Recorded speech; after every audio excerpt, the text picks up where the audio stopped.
Welcome back to Old School Sports and our Out of the Park Baseball 26 series, Rescue the Rockies. And we are at the start of the international amateur free agent signing period. And we've gotten a lot of great feedback over the last 24 hours or so from the worldwide scouting department. And that feedback, for the first time I can ever recall, when we've had over a dozen people opining, is essentially unanimous about which direction we could go. A lot of different recommendations as far as our number 2 choice in this pool, including the left fielder Willie Ariola, the center fielder Gilberto Grandos, the right fielder David Zelaya, and even the shortstop Edgar Calderon.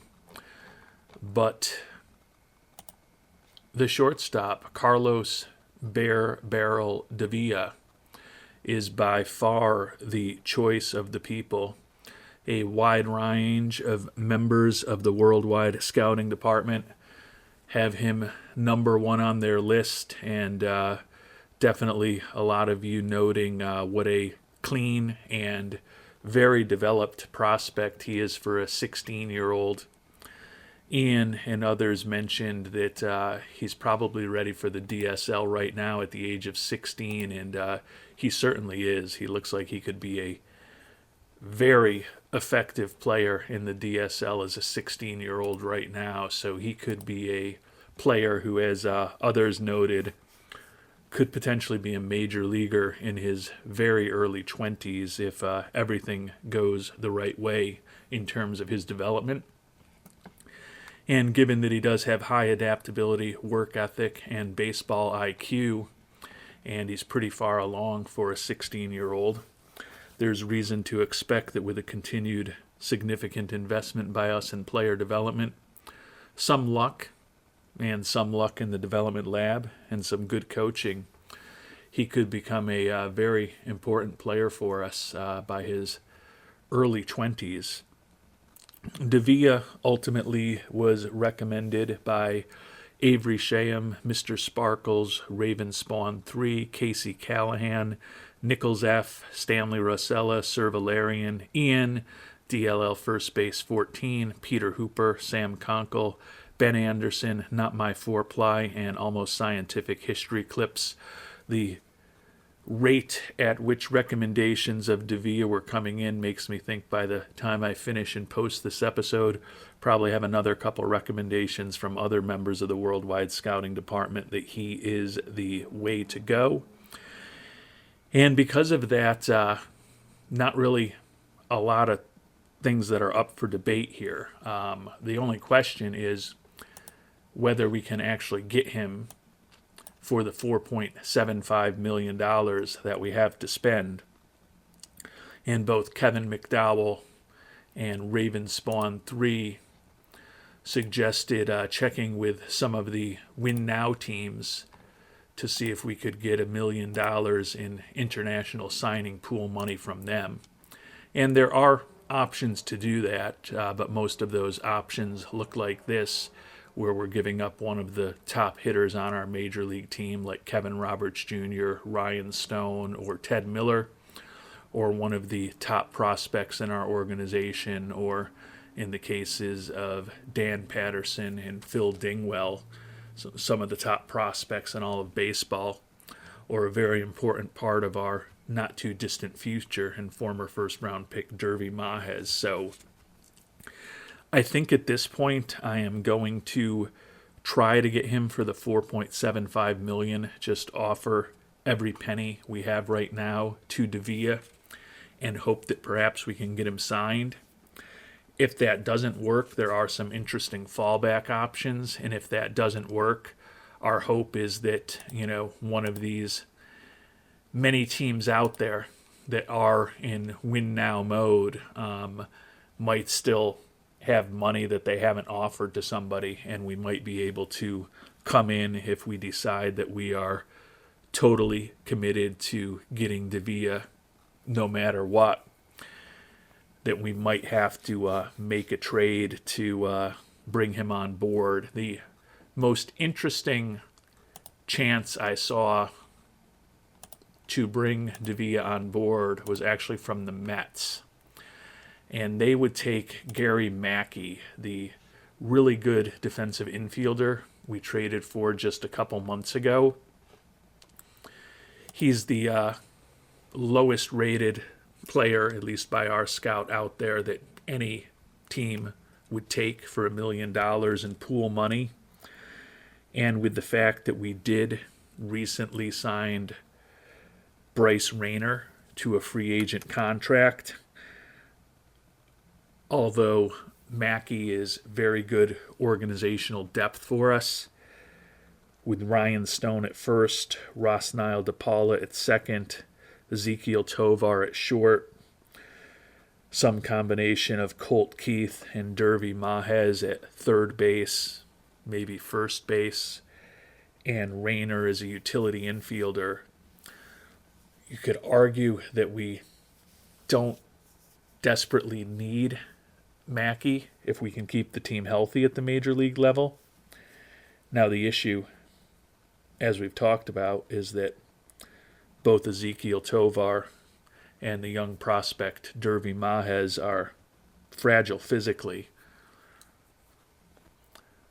But if the Mets still have $1 million left in a week or so, if and when we find out that the full $4.75 million that we have to offer to Carlos Bear Barrel Davila is not enough, that may be an option for us to revisit. It says he's looking for $3.2 million. As I mentioned, we are not going to play around. Agree with the consensus of the worldwide scouting department that he is an extremely interesting prospect, good fielding prospect, great personality, well developed for his age, and a bat that could potentially be outstanding if he reaches his full potential. So we are just going to try to lock up the unanimous selection of the worldwide scouting department, and the guy who, when I did my original scouting yesterday, really kind of stood out to me as the most interesting player as well, and see if perhaps the $4.75 million offer to Bear Barrel Davila will be enough to convince him to sign with us in the very near future. And the initial feedback from Davila, not surprisingly favorable, but says unless someone offers me a better deal, he'll sign with us. Unfortunately, as we noted, there's about 20 teams in baseball that can offer him more money than we can at this point, so it is very conceivable that someone will offer him a better deal if their scouts are as constructive on him as we are. I don't think we actually did look as to where the OSS or the OSA has him. OSS is Old School Sports, that's me. The OSA has him at 80 potential as well. And honestly, the OSA probably with that 70 range, 70 turn 2 rating and contact, gap, power, and eye that are close to off the charts, may even be slightly more enthusiastic about him than we are. So I tend to think we may need to be looking for some expensive IAFA cash if we really want to bring him on board, but we'll deal with that contingency if and when we need to, which could be just a matter of days. And as if you watch the A-Team 40 years ago, the leader of the A-Team, Hannibal Smith, used to say from time to time, I love it when a plan comes together. And that has happened with Carlos Davila. The $4.75 million offer was enough to bring him on board and bring him on board very quickly. So the aggressiveness definitely paid off, and as a win-now team, we didn't have to offer up a very important major league player or a important prospect in our organization to get the additional cash to bring him on board. So Bear Barrel Davila in our international complex. The big question is whether we'll have him playing in the DSL and or perhaps even the ACL this year as a 16-year-old at the start of the season, although realistically he'll be 17 when either of those minor league seasons start. He honestly looks at the age of 16 like he could hold his own in the ACL, and as we talked about, potentially be dominant in the DSL. So would love some ideas from the worldwide scouting department on him. Typically, I don't generally move 17-year-olds out of the international complex. Try to keep their service time clock and their time to get through the minors before needing to be on the 40-man from starting. But given how well developed Davila is, and the fact that he certainly seems ready to, as we've talked about, excel in the DSL and hold his own in the ACL, would you promote him at the age of 17? Perhaps on his way to the majors by the age of 20? Or would you hold off a little bit and give him a little longer to try to season before starting his official professional career? And we do have a World Baseball Classic this year in 2034. Those of you who have followed us in recent months will know that we did guide the team from the United States of America last time around, and unfortunately we lost in the quarterfinals, which was certainly a very disappointing result. But since I did not win, and a quarterfinal loss for the U.S. is definitely incredibly disappointing last time around, even though our Rockies have 4 straight division titles and have won 2 of the 4 World Series since then. My hunch is that they probably would not bring me back after that disappointing result last time around.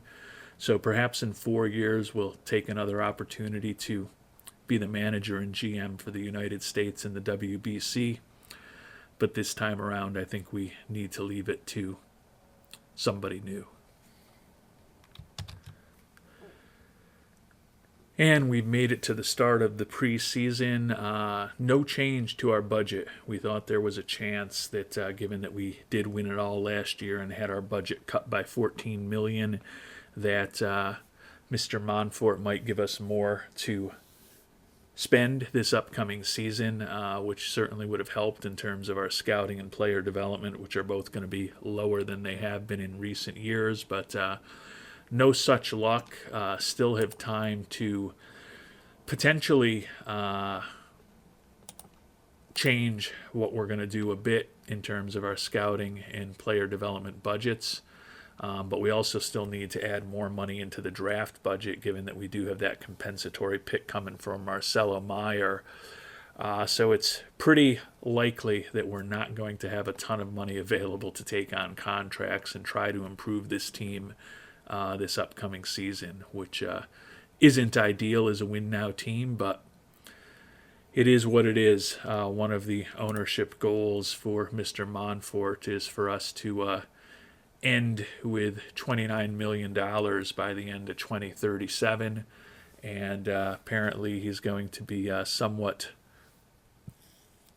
stingy with the purse strings until we start enabling him to make even more money. Now, given that we do have a very good track record, we've got a job offer, I think, from every team that is going to be in the WBC, including the United States.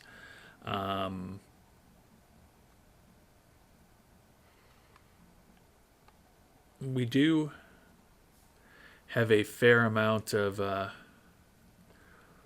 loyal fans from different places around the world. If I think about the worldwide scouting department, definitely some frequent commenters in Great Britain. So we are going to go ahead and take a WBC job offer from Great Britain for this upcoming World Baseball Classic. Have no idea what the opportunity set for Great Britain looks like right now. They're going to start against our former team and our home country, the United States, on March 8th, which could be a very tough matchup for them. But we will take the opportunity to try to guide Great Britain in the World Baseball Classic.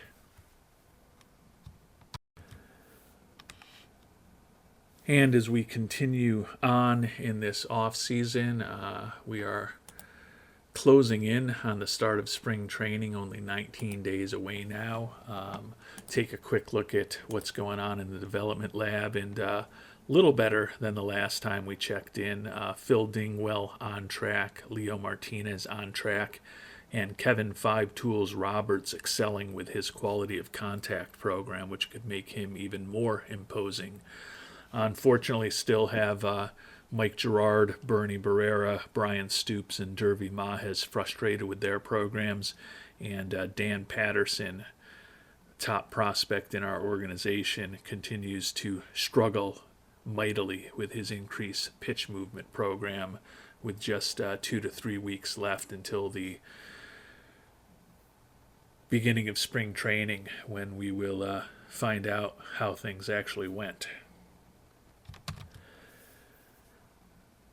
And unfortunately, as we are looking here at the options for our team in the World Baseball Classic in Great Britain, there's only 13 position players available, and 5 of them are catchers. Doesn't look like we have anyone who's a natural third baseman or center fielder. So it's going to be very slim pickings. You can see, according to the OSA, none of these guys are really major league quality. Our head scout knows 2 of them. If we cared more, we probably could have started scouting this team ahead of time. I guess we still could try to scout a bunch of these guys now, but the 13 position players are all going to make the team. Unfortunately, Harry Ford, who has that dual citizenship, wants to potentially be on the American team. He would have been a nice asset for us, as by far the most established position player available. But 13 guys who can potentially know how to play in the field for us and handle the bat for us, so they're all going to make the team. Fortunately, the pool of pitchers is significantly larger, so we'll at least have some choices to make there. Marcus Hunt, 19-year-old scouting discovery in the Seattle Mariners organization, who has absolutely horrible control, has the most potential of anyone there, and is honestly still one of their most talented players. Definitely have the barbell trade going with the teenage Marcus Hunt and the 40-year-old Stuart Campbell, who's officially retired, arguably being the 2 most talented pitchers we have available for us for the Great Britain WBC team. And interestingly, and maybe I'm missing something, maybe this is just a glitch in the game, but it doesn't really look like there's any way for me to scout these players. Was hoping to scout them up a little bit so I'd know more about them by the time that the game begins. But when I look at our proposed roster, and I try to click on a bunch of them at one time, or if I try to click on them one at a time, doesn't actually let me scout them. So we'll go ahead with the average scouting accuracy, I suppose, that we have from the OSA for most of these guys. I guess it makes some degree of sense that my current employer, the Colorado Rockies, would not really be interested in using their scouting resources on the team from England, but it does make it a somewhat less interesting and potentially fruitful and deep experience by essentially knowing nothing about the players' personalities and very little about their actual skill level as I try to guide them in the World Baseball Classic. And we've made it to the start of spring training, one day away from finding out exactly what happened through those first trips through the development lab. So we will sim one day ahead, find out what happened to Patterson and Dingwell, the two top prospects in our organization, as well as 6 players who have already played in the major leagues for us. And then that'll be the end of this episode. Next time around, we'll talk about the shorter development lab programs and what we decide to do there. We will do a recap of some of the bigger contracts that happened away from us in free agency next time around. That was requested by viewers, but didn't have time to do it in this episode. And we will also sim through the rest of spring training. Hopefully stay healthy and figure out who's going to be on our 26-man roster. And we'll also play the WBC with Great Britain next time around. And from where we were, we ended up with 4 overall successful programs, 3 that were successful and 1 that was outstanding, 4 no improvements, so nobody who should really decline, fortunately, is Patterson, dug out of that hole. Phil Dingwell, no improvement, unfortunately, and Dan Patterson, no improvement. So the 2 youngest and least experienced guys, 21 and 20-year-old, respectively, kind of wasted trips to the development lab for them. Another wasted trip, unfortunately, for Derby Mahez. This is the first time there's actually been a wasted trip for him in these long programs. We've had a lot of success for him, but given that if we're worried about anything with him, it's certainly his bat. Disappointing that he did not improve his bat speed, and Bernie Barrera did not improve his pitch movement. But we did, as I noted, have 4 successful programs. Mike Gerard, who's going to be taking over as our catcher, current power rating improved by 10. So that's a nice step forward for him. No question about his glove. Should hit some home runs for us. Not going to draw a ton of walks between the low gap power and the low speed. Not going to have a lot of extra base hits outside of home runs. But good to see the former first-round pick with some success there. Leo Martinez, our number 2 starter, current movement rating improved by 15.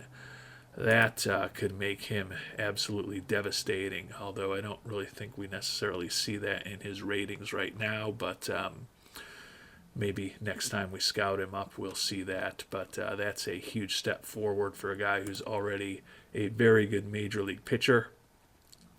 Brian Stoops, current control rating improved by a little less than 5, so a good step forward there for another former first-round draft pick who going to be competing to be our number 5 starter. And then last but certainly not least, the franchise, the 2-time defending National League MVP, former 5th overall pick, and recipient of the nickname 5 Tools because he can do everything, Kevin Roberts Jr. with an outstanding result in the quality of contact program. Potential BABIP improved by 5. Current BABIP rating improved by 10.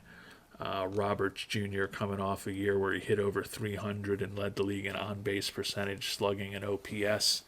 And if anything, we think he might be even more effective next season. So great to see the 25-year-old who is already a 2-time MVP, 2-time World Series champion, 2-time All-Star, 1-time Silver Slugger, and 2-time World Series Most Valuable Player continue to improve on what we hope will be his way towards a truly legendary career.